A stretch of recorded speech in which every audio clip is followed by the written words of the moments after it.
Fyrst, eins og ég sagði áðan, þá eru hryssur leiddar undir hesta á vorin og ári síðar að þá fæðast folöld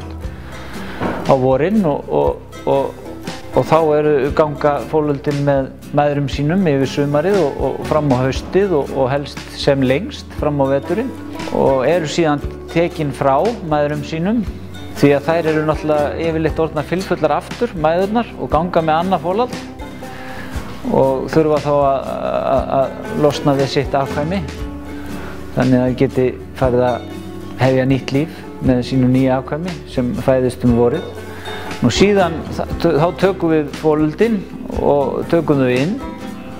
og venjum þau við húsveru, að ganga inn og út úr húsi og venjast manninum og því öllu og síðan förum við að spekulera í þeim hverjir eru álitlegir sem að halda áfram sem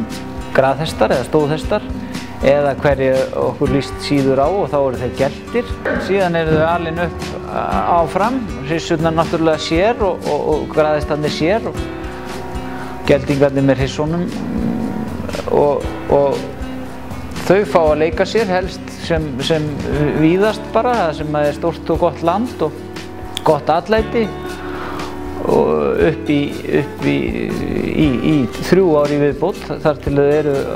á hausti á 4. vetur að þá tökum við þau aftur inn og byrjum að eiga við þau og temja.